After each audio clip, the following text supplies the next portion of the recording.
Hello, my name is Lee from Casually Creative and casuallycreativewithlee.com. We are back for my day 2 and day 3 recap of Go Wild 2023 that was held in Washington, D.C. last week. Initially, I had plans on trying to provide real-time recaps, and so you guys could actually see my emotions as I was, going through the experience. However, this happened. It is day 2. My external hard drive is not backing up any of my files, and I've been trying to upload things to Google Drive, but if I upload to Google Drive, I can't seem to figure out a way to put them back on my phone once I can get my external hard drive to work. So at this rate, I really can't take any more pictures or videos. I probably could do pictures, but probably no videos. So for today's recap, it may have to be after the weekend because I'm having a lot of trouble backing up my content.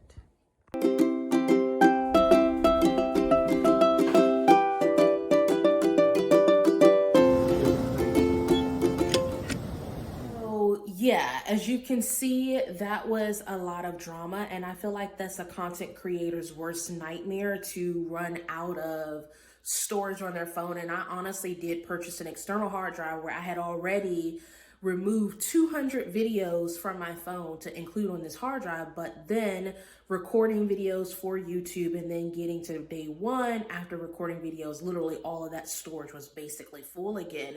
So I ended up not getting downstairs until 7:45, and the line had to have been at least a quarter mile long. And you'll hear a lot of people say there really wasn't a bad table, and I'm not going to say that's not true. The table that I sat at was a new to me company, and what I received was okay, but ideally I would have preferred to sit somewhere else. But being 5 feet, I wanted to also have a good seat and a good view to the stage. So I ultimately sat at a table that just had a good view of the stage. The gifts that I received, the tote bag is really cute, but I probably won't use anything that's in the bag. So I am thinking of possibly hosting a giveaway. To be honest with you, I received what would be the equivalent of probably what would fit in about a 24 or 26 inch rolling suitcase. That's how much swag we receive. And honestly, I am a happy planner girl through and through. So a lot of the other things that I receive that are not necessarily happy planner, or a couple of other brands that I'm very fond of, a lot of these things I won't be using. And I'm also planning to move in about 6 weeks or so. And so if there is a lot of interest, comment below and maybe I'll host a giveaway, and a couple of lucky winners will receive a lot of Go Wild 2023 swag, and it'll be like you were there. In a nutshell, I will say that day 2 and 3 greatly improved, because at this time I had already made connections with the women that I went out to dinner with the night before.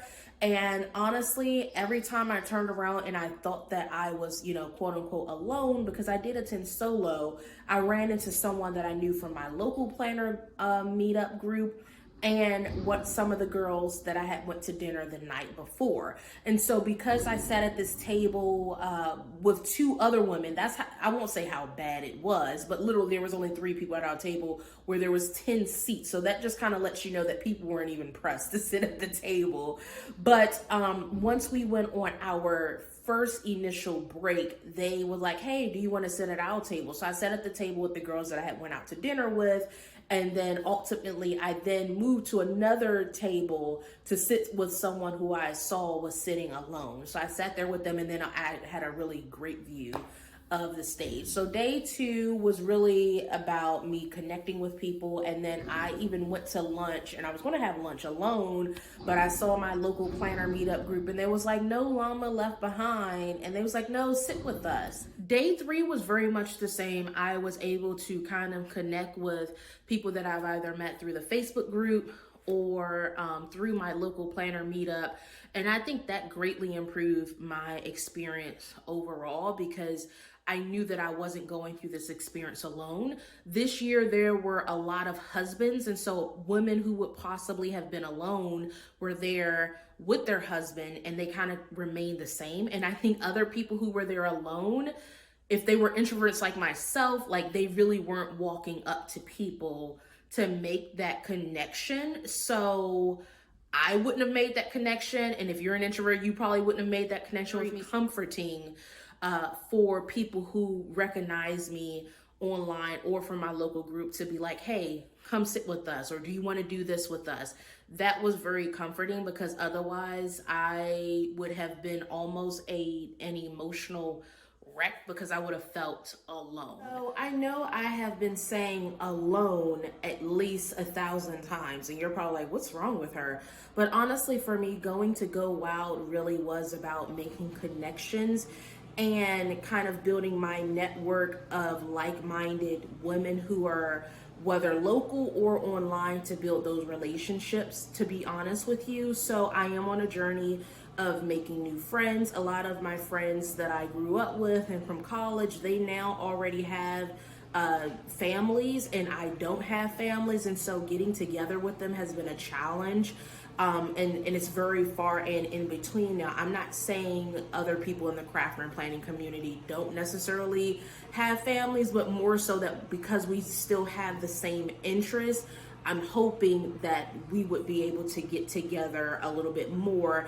And then if you're watching this, you probably have relatives or friends who don't share the same joy of planning and crafting, and they just don't really get it. So having friends who really get it is relatively important for me. Now, I'm not saying that all of my friends have to have the same interest, but I think it does help, since that is a big part of what I enjoy. So, and then obviously everything else is also great if they enjoy going to the movies, brunch, etc. And that's actually one of the reasons why I started my Casually Creative Instagram account back in 2020 and started my blog in 2021, to build that community as I am on the journey of trying to make friends as an adult.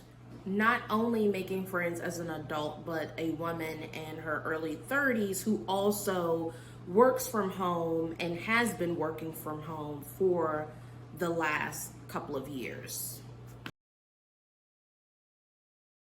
Let's talk about the schedule. So on day 2 and 3, there are sessions from 8 a.m. to 2 p.m. And then there's another activity from roughly 7 p.m. to 10 p.m. So on Friday, did Wild Crop, which was basically a instructed craft project activity, and then we had a breakout session which you were able to register for completely separately, included in your ticket cost, of course.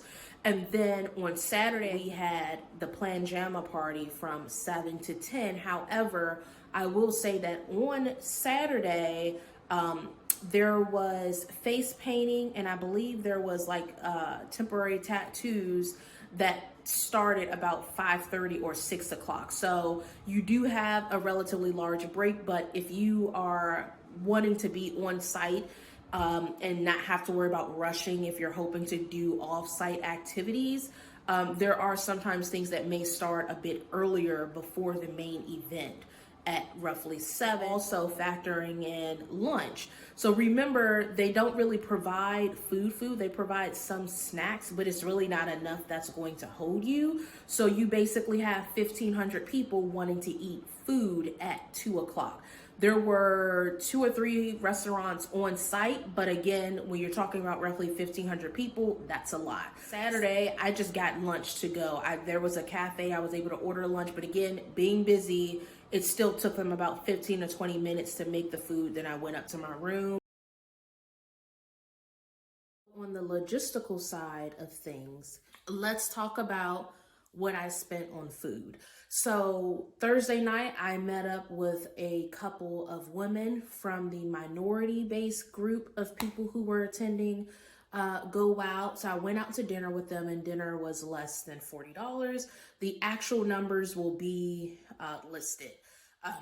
Friday, I actually did not eat out for breakfast. I basically had a protein shake and I had trail mix that I purchased separately, well, basically bought from home. So I only bought lunch and dinner for Friday. And then Saturday, for breakfast, again, I pretty much had a protein shake and snacks, but they also had more of a hearty breakfast actually available, something that was a little warm. So I was able to have fries for Saturday for breakfast, which was provided. But Saturday, I only had to buy lunch because for dinner at the Planjama, they actually had burgers. They had salmon burgers. They also had crab cakes and other things actually. For food, I think I spent pretty modestly. Now, accommodations and ticket costs is probably where I spent the most money. So as a local and living roughly 20 minutes or so away from the conference, I could have stayed home and commuted, but honestly at $56 for parking, having to pay that for morning sessions and evening sessions was still a lot of money. And then also driving back and forth in the city in DC traffic would have just made the experience unpleasant. So I really wanted to immerse myself in the experience as if I was in another city to just get that whole experience of what it's like, because I really wasn't sure what to expect. I attended with an open mind for the most part, and I wasn't sure, still isn't sure, if I will attend in another city. So I could have saved, but total cost for ticket and accommodations is where I spent the most money. Overall, how do I feel about Go Out? Personally, and if you were a newbie, I'm happy that you're watching my video, because honestly, I don't generally watch YouTube videos. So I really hadn't seen many Go Out videos. I just knew that Go Out was coming to my hometown and I should go. I was under the impression that mainly Go Out would be more so like what Wild Crop was. So I'm thinking it would be crafting and then sharing some planning tips on work-life balance, organizing your life, basically optimizing your day-to-day with your planner. That's kind of what I was thinking. I didn't really think it was going to be other stationary business owners talking about their journey.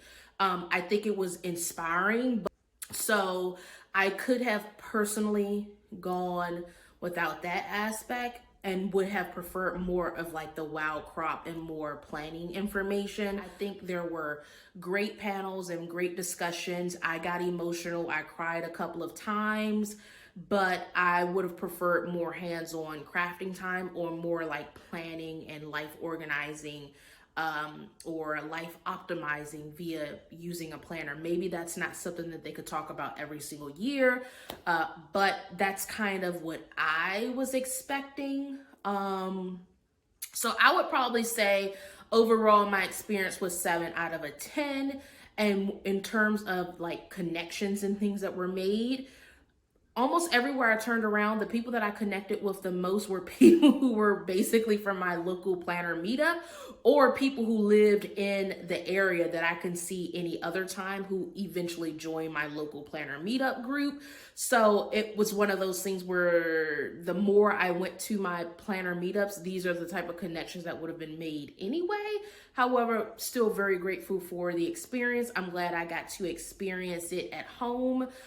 In terms of going again, if it's in a place like Hawaii or London or somewhere that I really want to go and possibly tropical, I probably would consider going again.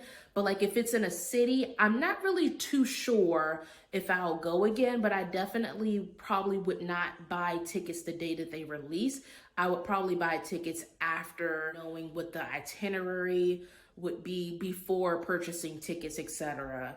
in the future. But I think it's still a great experience to see all of the who's who within the planner and stationery industry to come together, and you still kind of get to share that experience with others. If you have made it this far in my video, thank you. I am still getting used to YouTube. I only hope to improve creating content as I go along. If you would like to hear more from me, join my monthly newsletter where I share journal prompts and free printables every month. This month's printable was a weekly, monthly cleaning schedule and a social media holiday calendar. So you have a couple of holidays for each month listed, and there's space for you to add your own holidays that you possibly observe or that is applicable to your specific niche. But yeah, if you attended Go Wild, I would love to hear your thoughts and what your experience was like. Leave down in the comments and I will be responding. Also, again, if there is interest for a giveaway, I will consider it. You guys may see me soon with another video. Let me know what you guys might want to see from me. Bye.